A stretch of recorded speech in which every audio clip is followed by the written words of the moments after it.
Hello everyone, thank you for joining me. Welcome to day 6 of my 12 days of Crafty Christmas 2025. I cannot believe that this video marks the halfway point.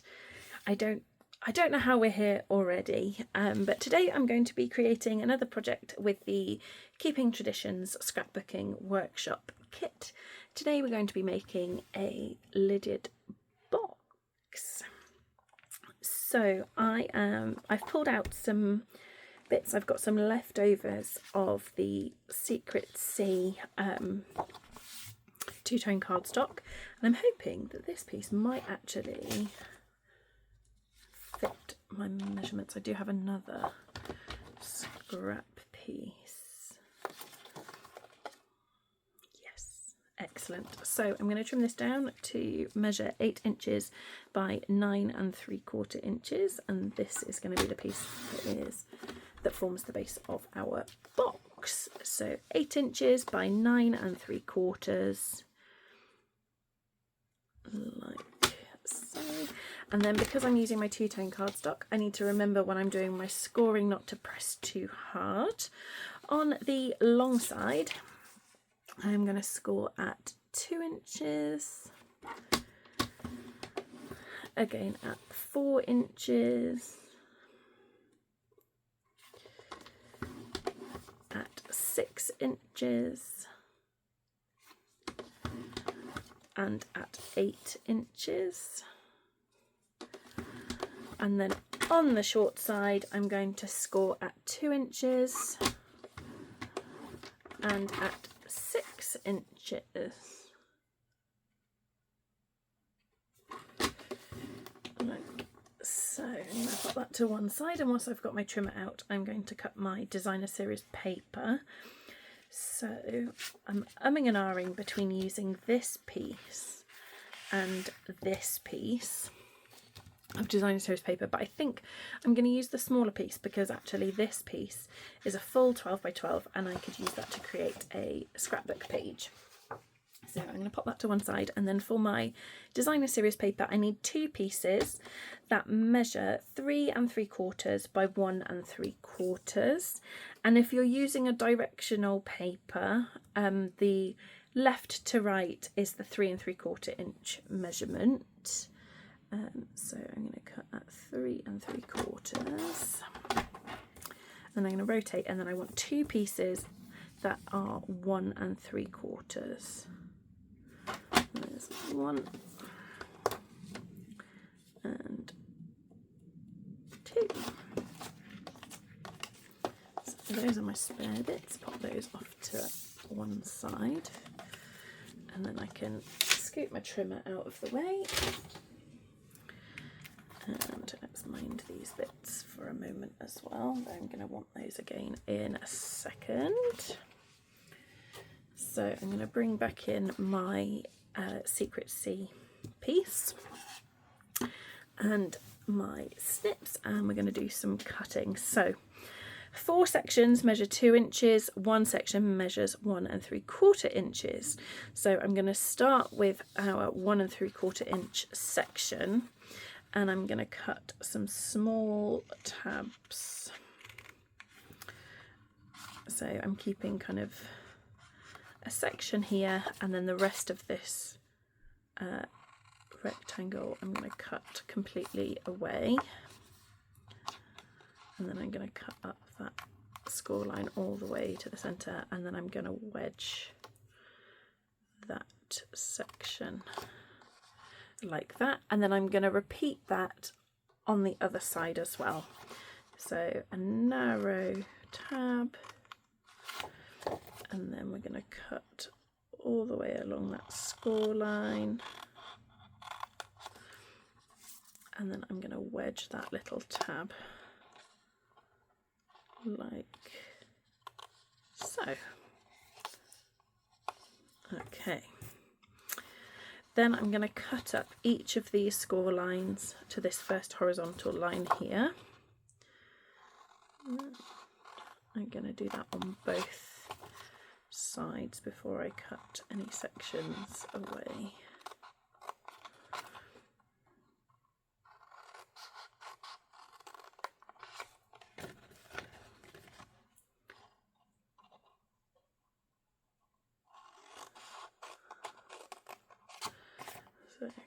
going all the way up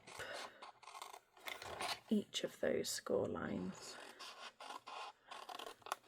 Okay, so starting from the other end, we're going to cut the tab down to be about 1/3 of the way, like that, and then the same on the other side. And it doesn't matter how kind of exact you are with this, you just need to have the tab, and then we're going to skip a square and then repeat on the next one. Like that, and then the same on the other side. Okay, so then those 4 small tabs that I've got, I'm going to wedge each of those as well. So just kind of taking out a little triangle on each of those edges, so that when we fold our box together we don't have too much bulk in the folds, so that it will sit nice and flush. So all 4 of those, like so, and then when we've done that, so this is the kind of main sort of net for our box, and then we've got one more thing that we need to do. So where you've got your narrow section and you've got 2 full squares, what we need to do is we need to cut them from this point here to this point here. So you want the long side of your triangle the same side as your narrow little tab here. So I'm going to cut straight across there, like so, and then the same again on the other side, so that my long side is the same side as my narrow tab.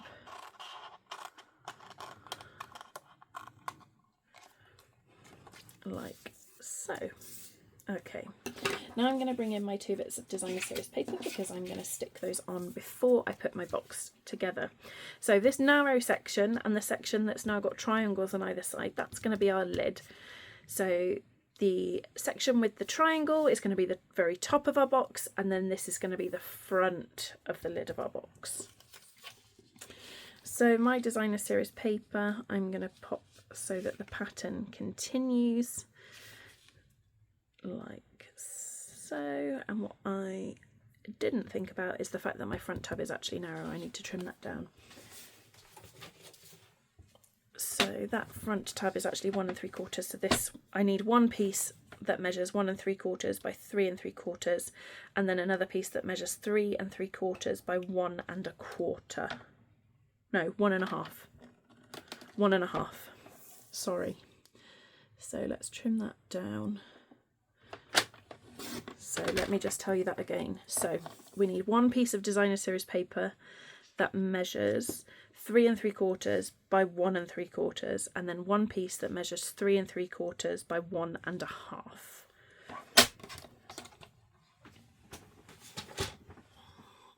And then I'm going to stick those down.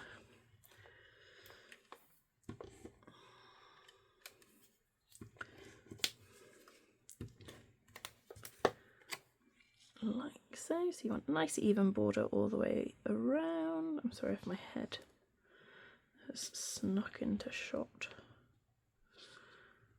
There we go. And then this one.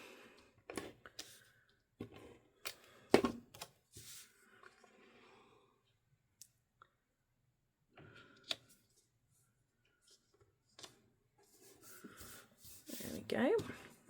Okay, now we can start to put our box together. So I'm going to pop some adhesive on these narrow tabs at the front. Now I know I'm going to need to do a little bit more snipping, and before I stuck them down I should have folded and burnished all of my score lines. It's a little bit less pivotal when you're using the two-tone cardstock. It tends to behave a lot better along those score lines than are kind of heavyweight cardstock. But it's good practice to fold and burnish your score lines when you're making a 3D project, whether you're using the two-tone or the heavyweight. So I'm going to bring that triangle round like that so that my edges are nice and flush, and then I'm going to stick that down, and then again on the other side. And then what I didn't remember to do was I didn't remember to trim down those tabs before I cut my triangle.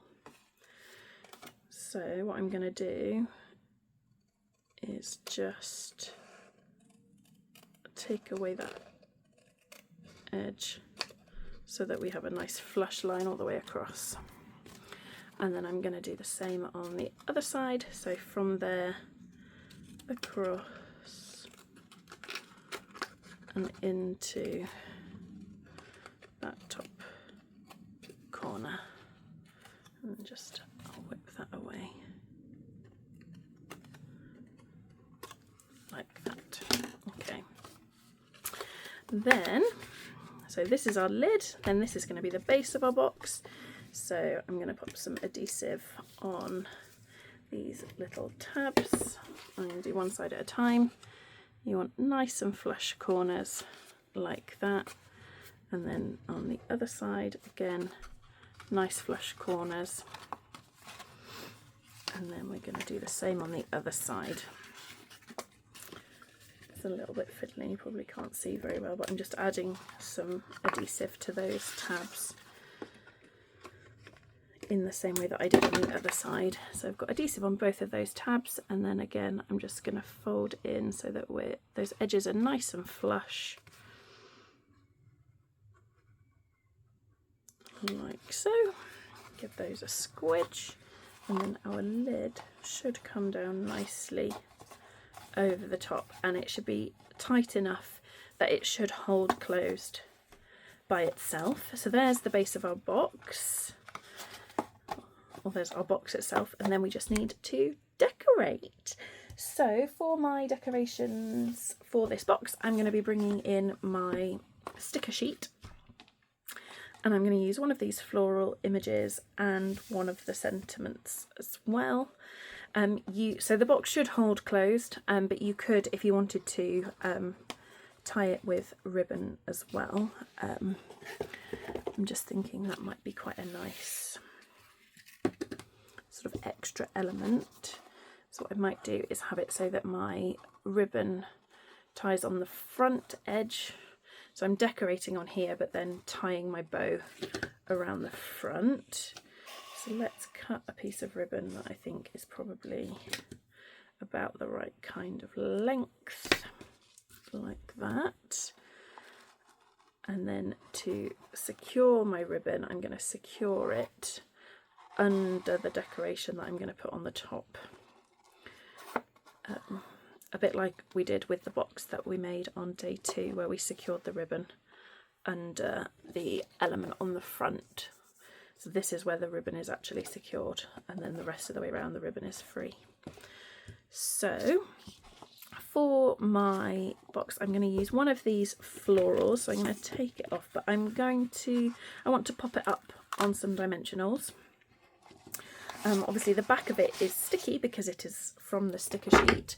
So what I'm going to do is I'm going to bring in my embossing tool or embossing buddy, a powder tool.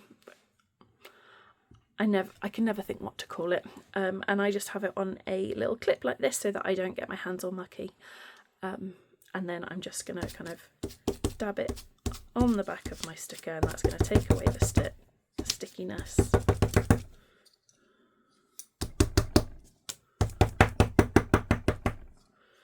Like that. There we go, so it's not sticky anymore. And then I can pop it on some dimensionals to pop onto my box.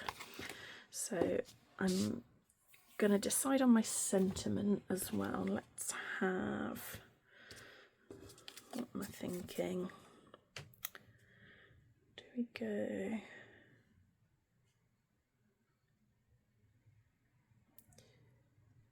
let's go for Making Merry.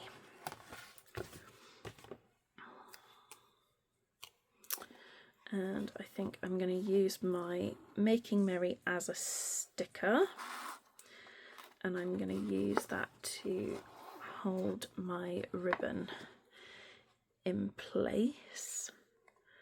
So I'm going to pop that down onto the lid of my box like that, and that's now holding my ribbon in place for me.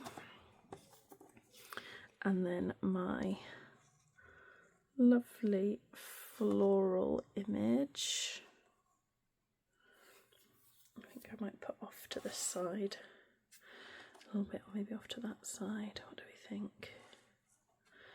I think that side gives me a bit more balance, so let's pop it that side. So I'm going to pop my dimensionals onto my lid so that I make sure that they're in the right place and I don't end up sticking it down and having a dimensional kind of off my box. And then I can bring in my lovely little floral, and I'm just kind of wiggling around until I'm happy with its position. We can go for there and then press it down onto those dimensionals, and then I can tie my bow.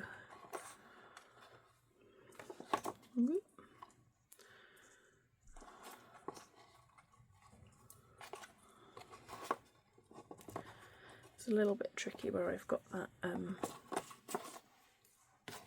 embellishment kind of beyond the edges of the box. Let's make sure my ribbon's not twisted. There we go.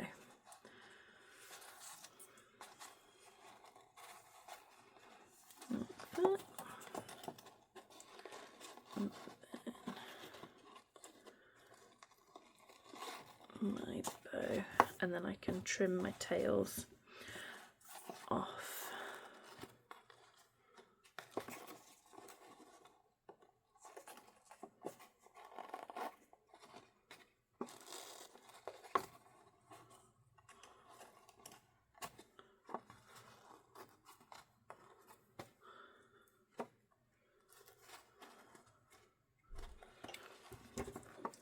Trim those on an angle like that, and then we could add some gems as well. Let's go for some pearls, and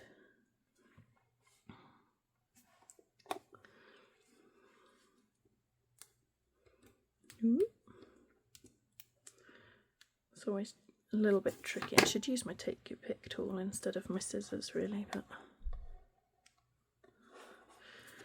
just dotting a few.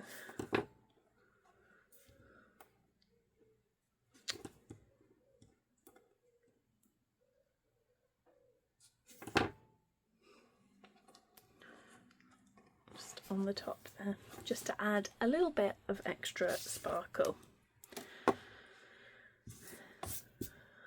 There we go, that is our project for day 6, and it's actually a really good size. So it's a 2 by 2 by 4 box, and just to give you kind of a bit of an idea as to what you could fit in there, you could probably get 2 tombos in there.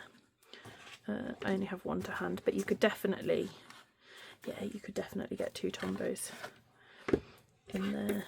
The snips are going to be too big, but you get your tombo. My embossing buddy would fit in there, even with the clip on. But you could get quite a lot of sweets in there. And this sort of box would make like a really nice little table favour for Christmas Day. If you've got people coming for lunch, you could fit probably 3 or 4 Ferrero Rocher in there. Maybe 4 Lindt balls, I reckon. But yeah, you could fit quite a lot in there. So that's it. That's halfway through. The time has just flown, honestly. So let's just grab out the different projects that we have made for days 1 through 6 with the Keeping Traditions Scrapbooking Workshop kit. So for day 1 we made this like stadium easel card.